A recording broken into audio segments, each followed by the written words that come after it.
Welcome, everyone, to the winter wonderland that is the campus of the University of Notre Dame. Last Thursday, it was in the low 70s here on campus, and only in South Bend did we move on to get about 3 to 5 inches of snow over the weekend. And now we are in the midst of quite a snowstorm where we're expecting 5 to 9 inches of snow this afternoon and into the evening. And it's going to be cold through the weekend. So if you're coming out for the Boston College weekend, please dress appropriately. Temperatures are going to be in the mid-20s. I think the snow that is coming down today is going to be here with us through the weekend, given the cold temperatures. You know, it was interesting. I was talking with our admissions director years ago, and they do exit interviews for students in top 20 schools and why they choose to attend that school. And in virtually every case, one of the top 3 reasons why students attend a school is location. Think of it, the weather in Palo Alto, California, Durham, North Carolina, or students who want, want to study in beautiful metropolitan areas like Chicago, Boston, New York, Philadelphia, etc. For students that enroll at Notre Dame, location is not in the top 20 reasons of why they come.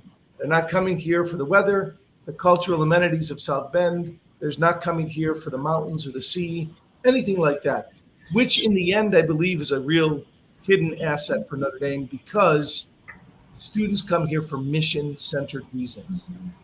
This faculty, they come here because they feel a sense of purpose, a sense of community, a sense of warmth and hospitality, and that they're called to something greater than just the development of themselves. They're called to another centeredness, a God-centeredness.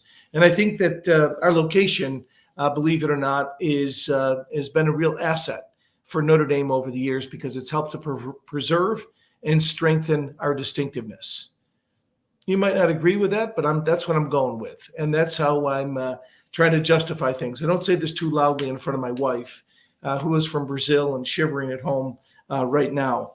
But it's our distinct pleasure to have one of our great young faculty leaders as our interview today. Her name is Marianne Cusato. She is a professor in the School of Architecture, and she is the director of the Housing and Community Regeneration Initiatives in the school. She has a Bachelor of Architecture from the University of Notre Dame in 1997, and then she came back to get her MBA at Notre Dame's Mendoza College of Business. So she's homegrown, and she's been ranked, listen to this now, number 4 most influential person in the home building industry by Builder Magazine. She is voted one of the 30 most influential women in the housing economy by Housing Wire magazine. And also, she has been selected by Fortune magazine as one of the top women in real estate. Marianne, I want you to know that I have made no lists on anything in any capacity whatsoever. So welcome. We're thrilled to have you here with us today. Thanks for having me. Yep, fantastic. So you have been a hot topic of conversation lately. We haven't even met before this interview, to my recollection, but I have been bragging about you left and right. The news story of what you have done through the Institute to really assist South Bend in the development and many other communities, which we'll talk about more later, but assist South Bend in a development project which could be transformative for the river development area not far off our campus. In fact, right next to the women's rowing facility on the St. Joe River. Can you tell us a little bit about this project and the impact it's going to have on South Bend and Notre Dame? Yeah, absolutely. So South Bend, being a Rust Belt city, has relics of what we call urban renewal, which in the 1960s, how transportation policy was to tear down and build a lot of freeways. Luckily, South Bend is a smaller city, so it didn't have a major impact in it, but it did have one pretty massive infrastructure project, which is built by our farmers market. It was a cloverleaf intersection. So if you can imagine, the farmers market is a couple miles away from South Bend. This was intended to be the first piece of a freeway that wrapped the city of South Bend. It was actually going to connect Notre Dame to the farmers market, which anytime these freeways come in, and now we're seeing an entire movement of freeways without futures. It was infrastructure used to divide. It was built on top of a red line community, which had been engineered to be turned into a slum. So several hundred families lost their homes due to this freeway being put in, or the intersection being put in. Mm-hmm. It was built to facilitate getting Studebaker workers to the factory, and it opened after Studebaker closed. Wow. So since the 60s, it has been only destroying. The big green freeway signs that when we see them, we immediately speed up, were put in place to what could have been a yield sign or maybe a stop sign. But instead we have freeway infrastructure. And I've been on those roads, Marianne, all the time, and they are horrendous and they're ugly and there's nothing around those ramps. So how did you observe this, and with whom did you take on this project? Yeah, so it was our dean actually working quite closely, Stefanos Palazoides, quite closely with the city of South Bend, identified this as an area that needed study, and the city came to us at the school and asked us, because this was before the infrastructure bill had come into place, but it was brewing. We knew the infrastructure bill would be happening at a federal level, and the city of South Bend wanted to position themselves in a place to be able to attract funding. And so they knew they needed to be proactive, and they reached out to the School of Architecture, and that fit within this new initiative which we're launching, which is for housing and community regeneration.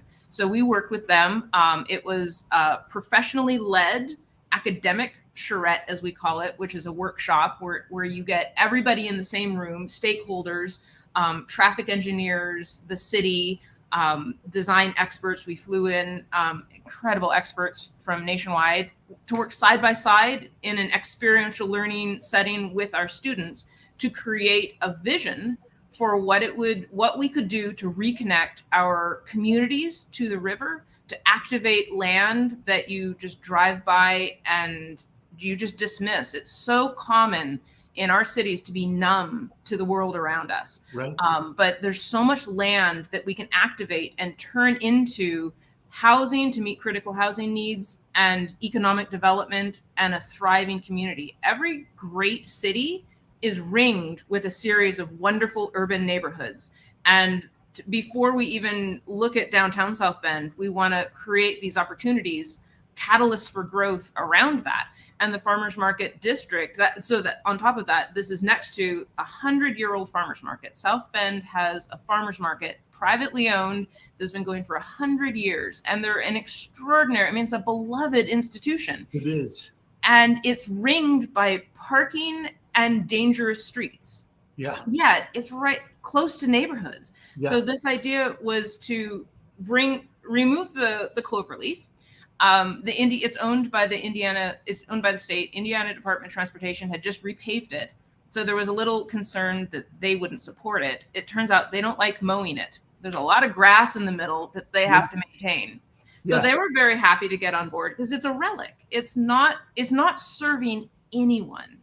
Our report went at 3:00 in the afternoon, and there's a school nearby. And for 3:00 in the afternoon is usually school traffic wise. I could stand in the middle of the 7 lanes and take photos and have it was extraordinary. So tell us, so you received, after you did your work, the city received a major federal grant for further planning, correct? So tell us about that, and what is going to be the impact in the end?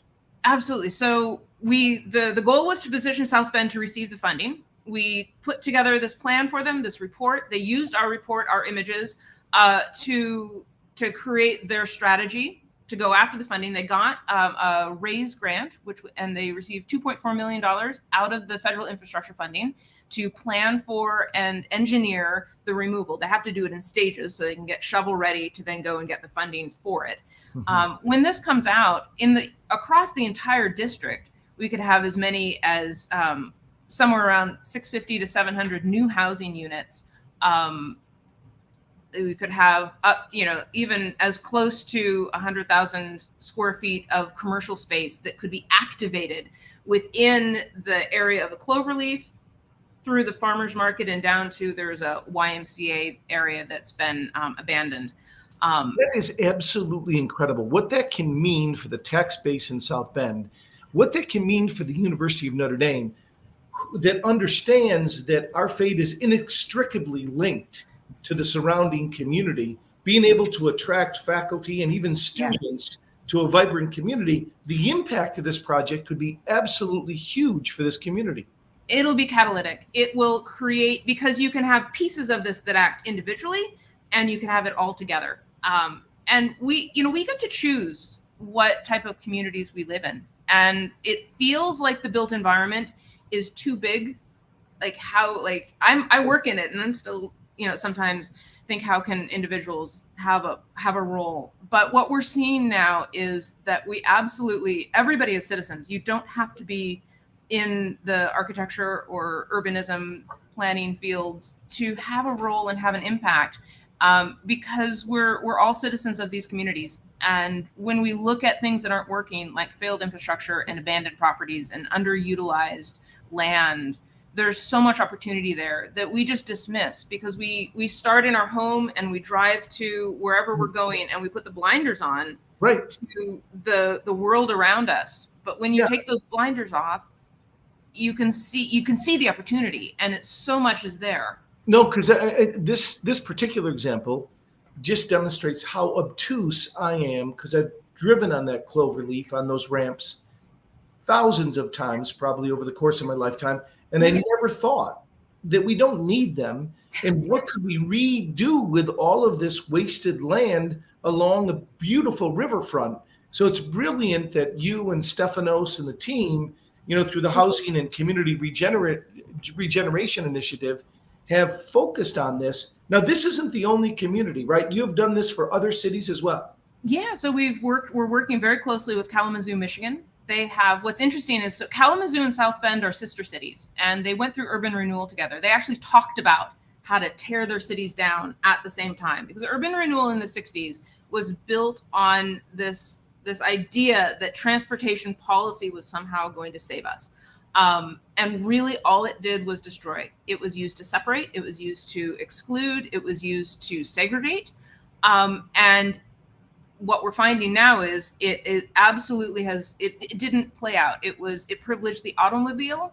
It used a lot of concrete. Two things that are incredibly destructive to our environment. I mean, the use of concrete, that we're starting to understand the science behind the embodied energies that go into using and building with concrete, and the damage that we've done to the environment through these policies will take lifetimes to undo.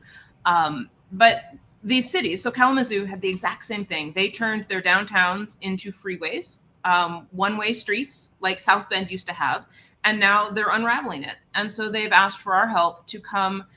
They have an amazing, a perfect storm of everything going right. They have political will. They have funding as well. They got a raised grant before we got there to do the to turn the one-ways back, but then needed help activating the public realm and having a master plan and a vision for how you move through the city, because they have pockets of development that are happening, and they wanted an overarching vision that would help to draw, if somebody comes to one part of downtown, how do you activate downtown to draw them through, so when they park their car, they can go to more than one thing. So that's amazing. So you've done this now for not only South Bend, but you've done it for Kalamazoo. My understanding is Fort Wayne. They've also gotten major federal grants, and you continue to do this through the initiative, which has got a really long name, and it's hard for me to say every time. Housing and Community Regeneration Yes. initiative. But it's a terrific impact. What is there been opposition? Usually, when you do something like this, in, for example, the South Bend case, are there constituencies that are opposed, or are you going to have to go through the red tape of that? So we're quite lucky, and actually Stephanos and I have compared notes on this, and we can't think of, maybe for me with the FEMA trailer, that would probably be my only personal experience of going up against something that was universally disliked. It turns out that Indiana Department of Transportation, who owns this road, doesn't even want it, and the neighborhoods. So with the cloverleaf, we've had almost universal acceptance of the idea of it going away, which has been extraordinary. Typically, there is opposition, especially if you're doing housing. And we worked with Habitat for Humanity recently, and there's been a little bit of neighborhood concern for a development that we're doing there. But change is hard, and it's very difficult, especially with housing, to create solutions that don't concern neighbors, because any development can be difficult. So we just have to, in those cases, listen. This is a rare case then, right? That has the universal support of all the different constituencies. It's extraordinary. It's been amazing to see, because there's no there's no purpose for it. It's purpose. The minute it got put in, it started turning the businesses just went out of business. They were, how do you walk to a business if there's a car flying by at 60 miles an hour? Yeah. You're not going to feel safe on the street. So that was the first thing that we did, was put a network of safe streets in, walkable streets. So tell us a little bit about yourself. Let's go back to the start. Where did you grow up? Tell us a little bit about your family, and how did you make your way to Notre Dame? So born and raised in Anchorage, Alaska. I was, when I arrived in South Bend, so I came sight unseen to Notre Dame because Notre Dame accepted me, and it was by far my top choice. And so I didn't even need to see it. I just came. It was back in the, I'll date myself a little bit. It was, pre-internet. So I'm this high school student in Alaska trying to figure out where to go.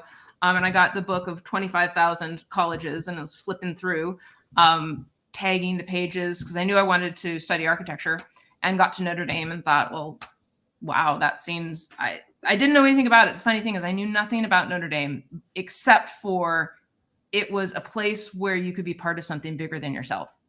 And that I wanted that. So I ordered the prospectus. They got the little book in with all the glossy images. And I remember it sort of seared in an image of South Dining Hall. And I just looked at that photo, and those were the two things that I carried in my mind. This image that Notre Dame, I could be part of something bigger than myself, and I wanted to eat in South Dining Hall. And that's what drew me here. And I came sight unseen, and I have just been very, very pleased that I ended up actually living in Siegfried before the turn, and eating in North Dining Hall. So that one I didn't go to. Oh, that's a bummer. But the funny thing is that as an aspiring architect, it wasn't the food that drew you to want to eat in South Dining Hall. It was the architecture of the building. So did you grow up in your home? Did you know from day one, were you like into Legos or the built environment? How did you know you wanted to be an architect? I was into Legos, but I liked the space collection, actually. And because I wanted to actually be an astronaut. But we were visiting in Alaska. If you live in Alaska, you spend your spring breaks and any vacation you can in Southern California. So we would go down, visit my grandparents in Southern California, and my parents knew that they wanted to move there once I graduated from high school. And so we were always looking at property. They would go and look at these little condos, and you'd get the little tear sheet from it. And so in grade school, 3rd, 4th grade, I started designing little houses. I thought that was fun. Then as my parents saw that I had an interest in it, they gave me the floor plans to our house, a little tape measure so I could measure different things, get things to scale, and was drawing these little floor plans. Then in 7th grade, I found out that astronauts had to have 20/20 vision. So I decided that I needed to make the final call and go into architecture, and I haven't looked back. That is hilarious. Okay, so how is somebody who grows up in Alaska different from people who grow up in the continental U.S.? It's interesting. You can be a big fish in a little pond in Alaska, which I think absolutely helped form that I don't see limits in opportunity. And so that was very much, it's the land of opportunity. So you have an entrepreneurial nature to living there, and that has served me well all through, and continues to serve me well. I will say this: I came freshman year, and I've never been so cold in my entire life. In South Bend, you were colder in South Bend than in Alaska. We don't have lake effect in Alaska. It's dark and 20 degrees for a really long time. But I went home at Christmas and got a heavier coat. I've never been so cold in my entire life. Wow, that is reassuring. Now, I grew up in Buffalo, New York, and I say that if you grow up in the Buffalo area, you can move anywhere and be happy because there's less snow here and it's not as cold as it is in Buffalo because we've got both Erie and Ontario that kind of bump us on us in that area. You've got the double lake. Yeah, no, if you want to go to Alaska, if you want warmth. I mean, okay. Is your family still there in Alaska? So do you go back? No, not anymore. They've moved at this point. Okay, great. All right. So tell me a little bit about how did you come back? You went out to work in private practice for a long period of time. There's quite a crazy story of how you came back to be a faculty member at Notre Dame. So I was working on disaster housing, and immediately after Hurricane Katrina, there was the failure of the FEMA trailer, and I was invited to be part of a design charrette, this workshop down on the Gulf Coast, and the leader of the charrette, Andres Duani, who's an architect and planner out of Miami, had identified that. So Katrina happened in 2005, and in 1992. Andrew had hit Miami, and there were still people living in the FEMA housing from 1992 in 2005. And so FEMA had decided that they didn't want the temporary housing to be permanent. Mm-hmm. So they made it uncomfortable with the idea that if you make it uncomfortable, someone will want to move out of it. Well, it also made it inhumane. And they hadn't planned on something the scope of Katrina with the tens of thousands of people and the destruction of the infrastructure, which meant that it's not just a matter of building a house. You have to build entire communities before you can rebuild the house. Right. So the temporary solution was turning out not to be temporary. So I was invited to work on something called the Katrina Cottage and created this design, which is what had led to the various accolades that you'd mentioned before. As to creating a dignified solution, and started down the path of that work, which ended up being, I was invited to do a Fight For commercial with NBC. And what would you fight for campaign? Yes. So what would you fight for? And so we were doing work at this point for Hurricane Sandy. This was in 2012 that it hit, and it takes several years, of course, to work through. And at this point, I was working with Clayton Homes. It's a Berkshire Hathaway, company that does modular homes and manufactured, to create housing solutions for Hurricane Sandy. And the story was great and is completely alignment with Notre Dame. And there was some question as to whether you could have alumni in the Fight For ad. And then, so they said, we'd like you to do this. So I went through and actually found all of the ones. I said, there are a few, but there was some discussion as to whether it happened, then it decided to happen. So we're actually filming at the Clayton facility in Tennessee, and the producer said, by the way, you have to be faculty to do this. And so we were in the middle of filming. I said, do they know this? Does the school know this? So I had to call Michael Lakutis, our dean at the time, and say, I don't know if you know this, but I don't apparently have to be faculty. So I came up visiting and was visiting faculty in 2014. And turns out I really enjoyed it. So I came back the following year to get an MBA and to teach, and I've been here ever since. So it was the What Would You Fight For ad that basically, to make it work, they brought you on to be a visiting faculty member at Notre Dame for the year with Michael's leadership, and you fell in love, and they fell in love with you, and you've been here ever since. Yeah, pretty much. That's a great story. Talk about providence. Yes. Spelling things out. Well, that's fantastic. So tell us a little bit about your dual role. Tell us about teaching, and how do you see the architecture school as different or the same as when you were a student in the 90s? I know reputationally our students, when they graduate with this classical education where they do a lot more drawing than just kind of working on SCAD, they all have multiple job offers. No matter what the economy is, our architecture students are sought after in great demand by some of the top firms. Yeah. So what has changed? And tell us about your role before we talk about the Institute as a teacher and what you see in the students here.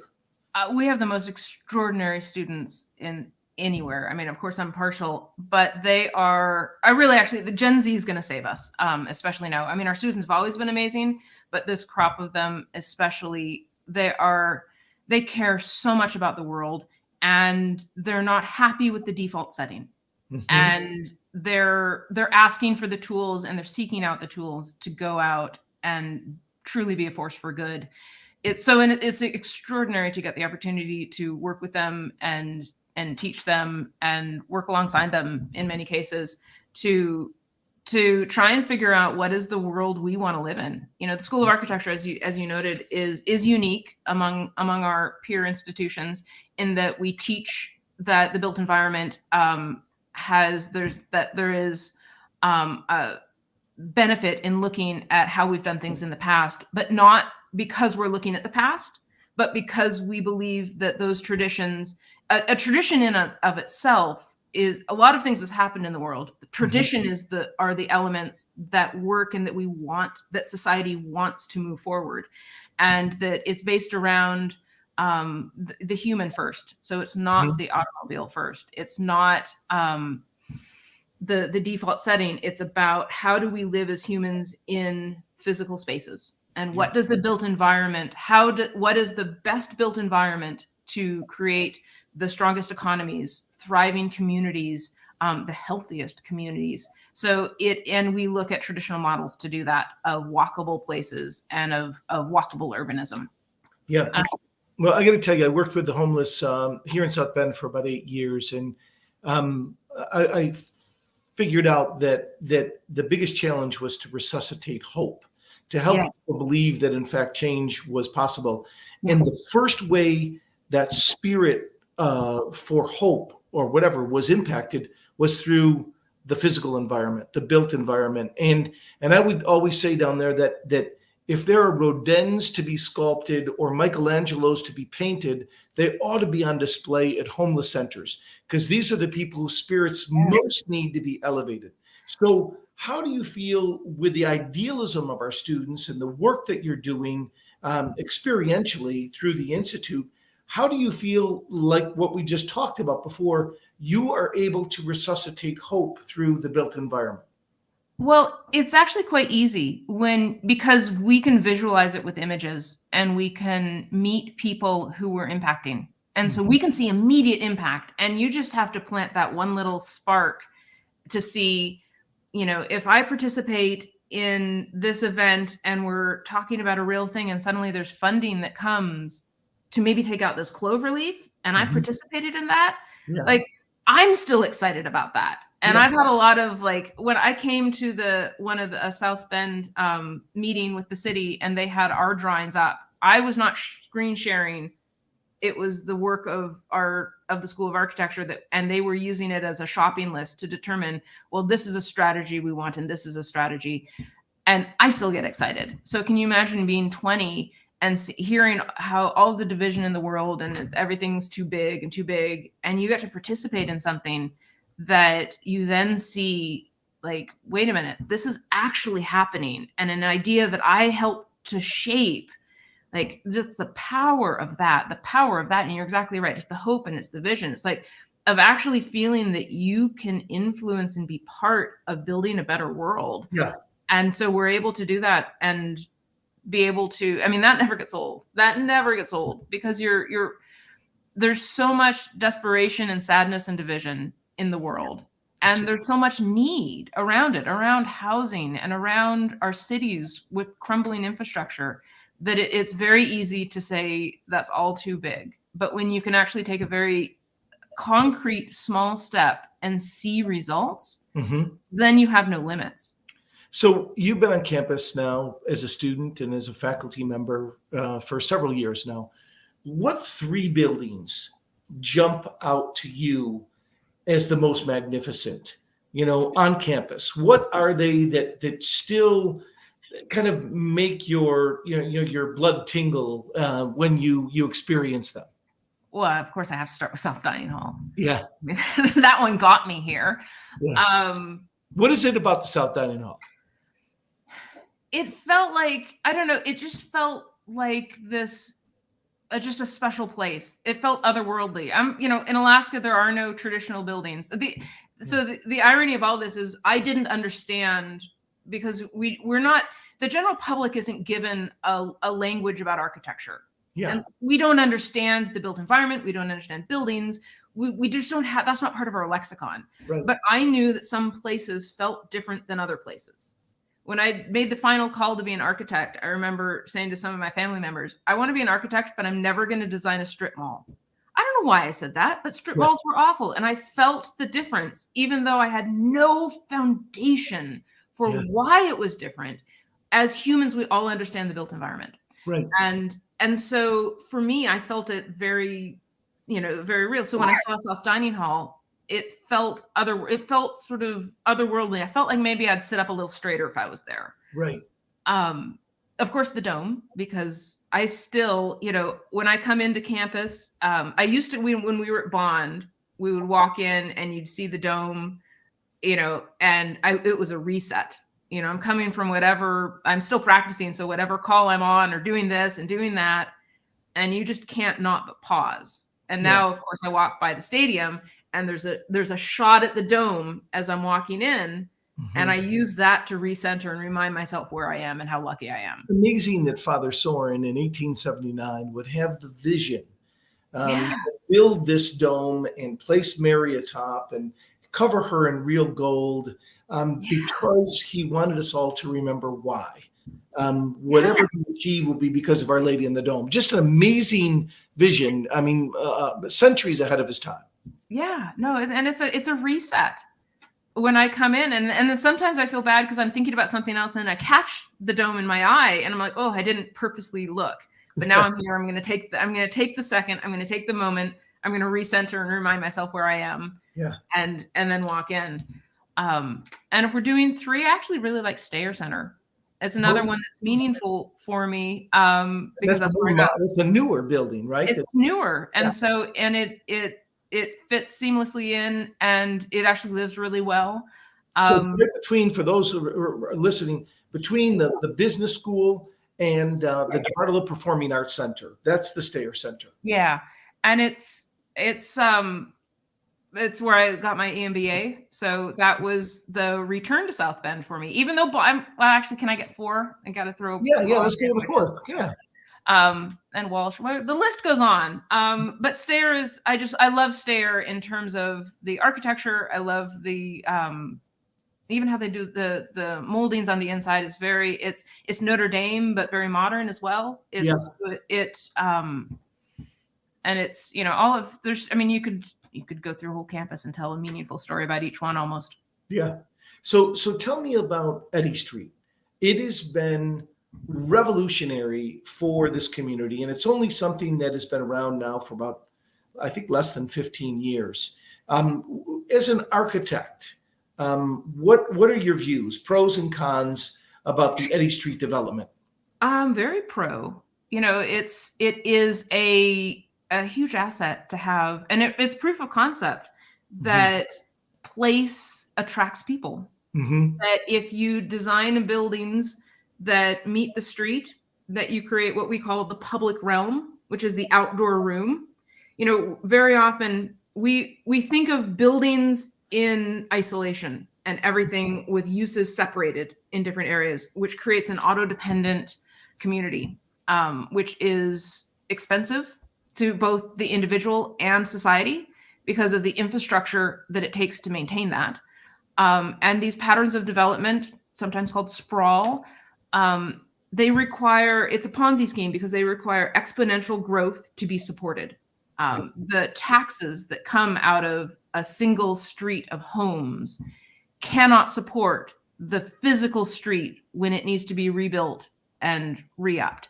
So when you can build, like Eddy Street, communities where you can pull more people together, and create opportunities to walk, and so not every trip out of the home is in a car, it's the best thing you can do for the environment, it's the best thing you can do for the economy, and it's also really good for people.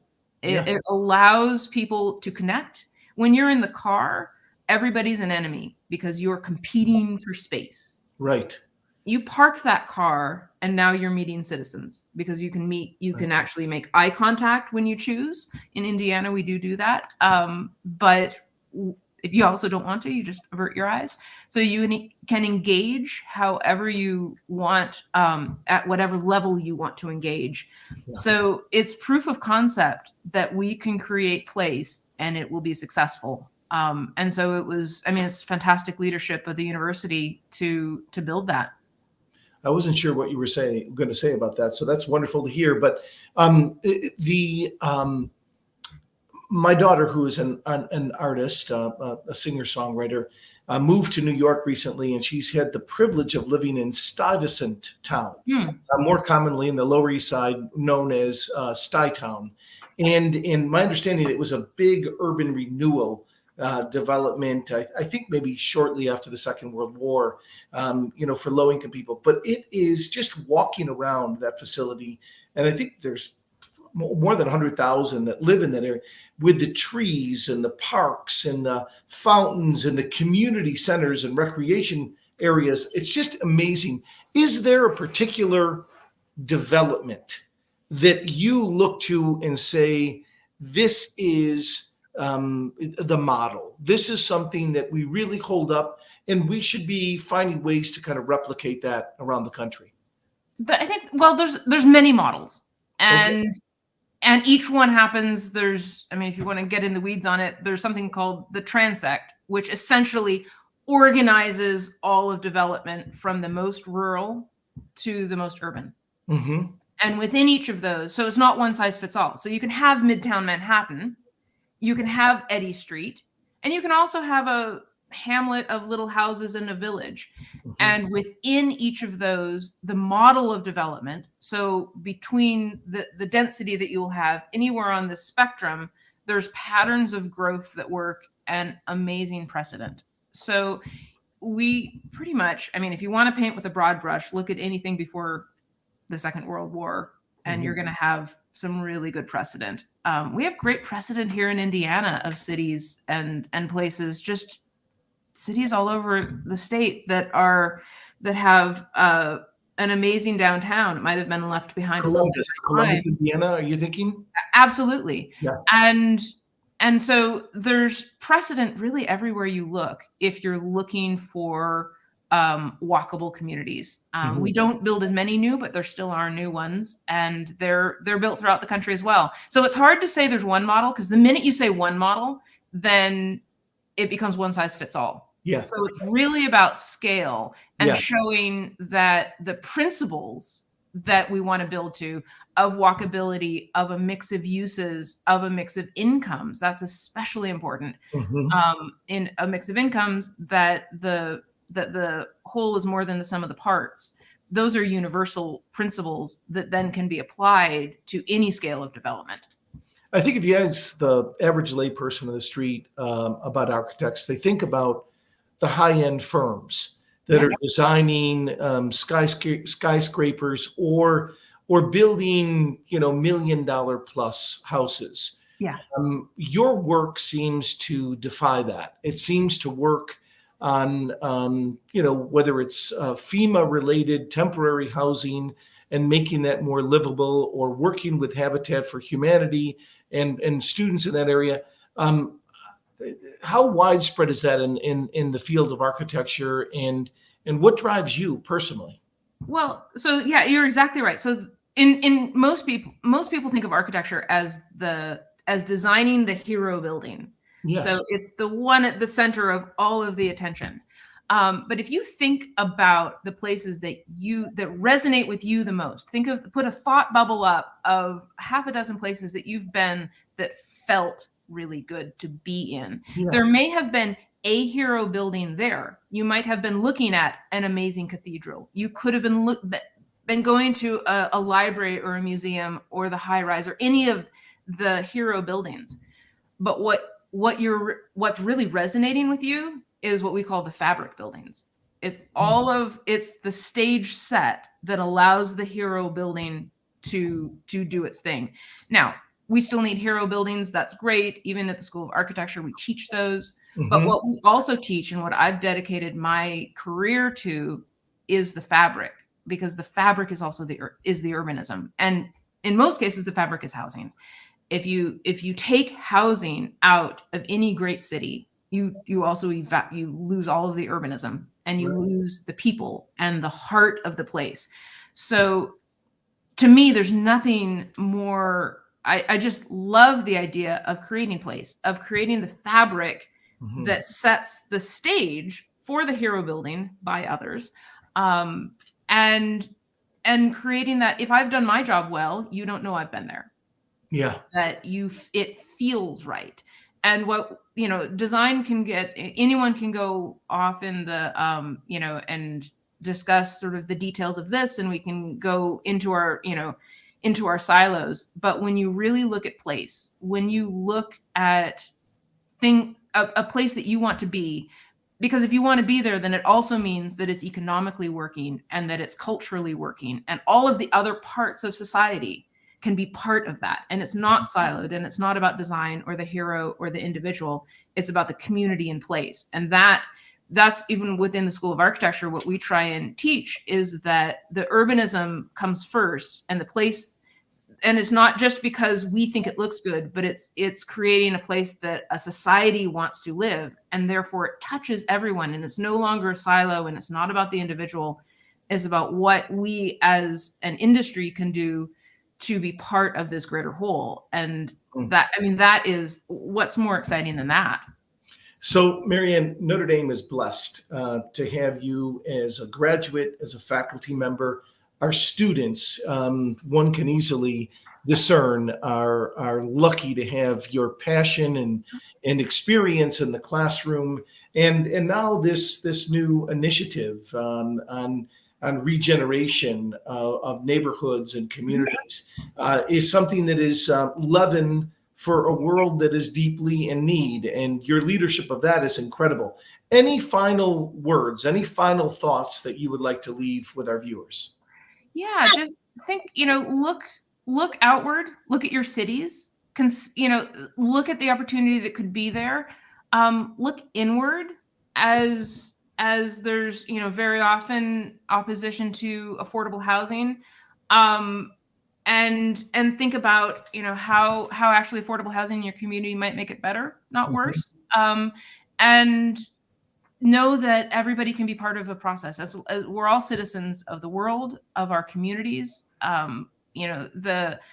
We can actually have, at the local level, quite a lot of influence. Very, very often the vocal minority come out.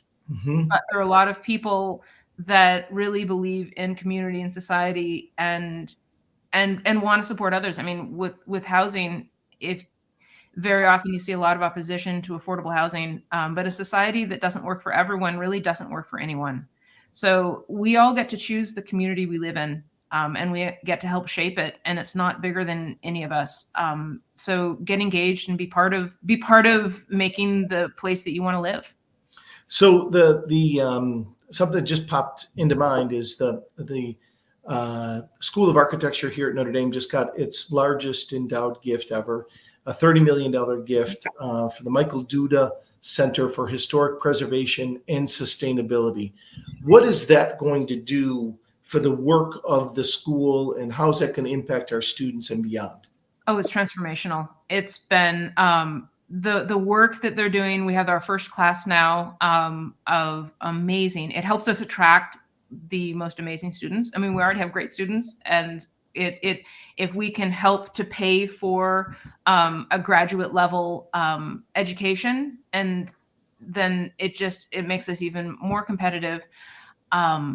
But it transforms how we teach. It transforms what we're able to offer in the classroom and the experiential learning, the opportunities, the travel.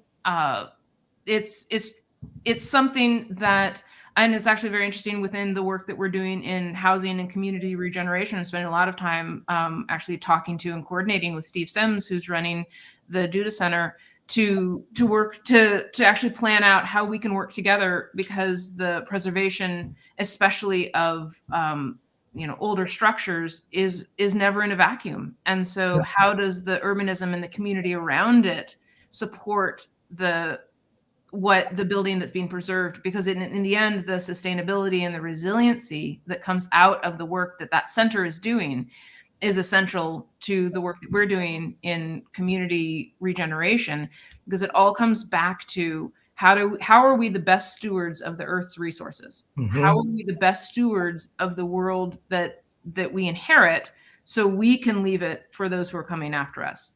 And we, as a sort of through policy and industry practices over the last 100 years, have gotten, sadly, a lot more wrong than right. And so what we're trying to do with the Duda Center, with the housing and community regeneration, and with work beyond that, there's more graduate centers coming within the School of Architecture, is to repair that damage and change the defaults, change policy, change how we feel about place and the identity that comes with it.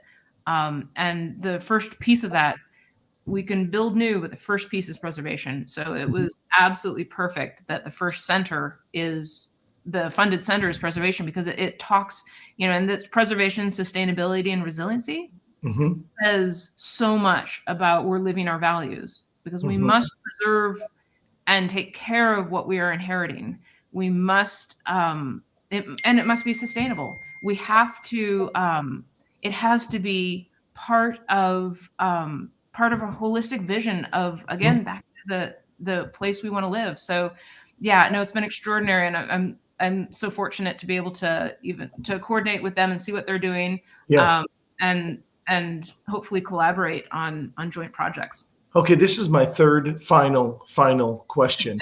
And that is, I didn't ask you about your new home for the School of Architecture, the Walsh Family School of Architecture building.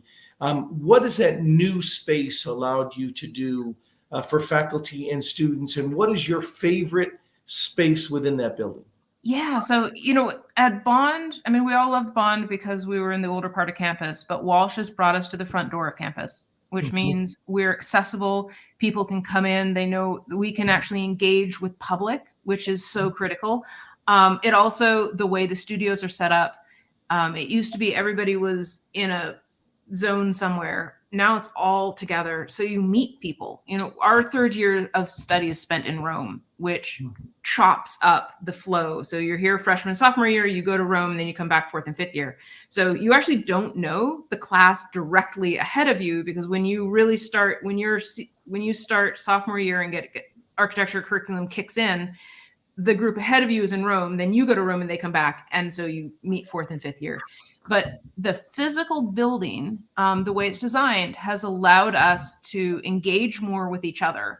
And that more contact is always better than less. And so we see students are able to learn and see what other students are doing. You walk by and you just see what's on their desk. So it has allowed us to be more social within our community, and at the same time more accessible to people outside of our community. And that's an essential coordinated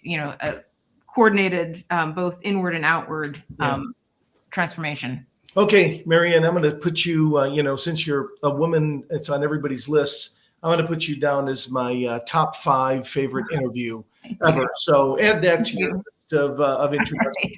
Thank you so much for all that you do for Notre Dame. It's been a distinct pleasure to get to know you better and hear a little bit more of your story and the impact that you're having on students and as a force for good in society. So as we always close these interviews, let's wrap up in a prayer to Our Lady, who sits above me here in the main building.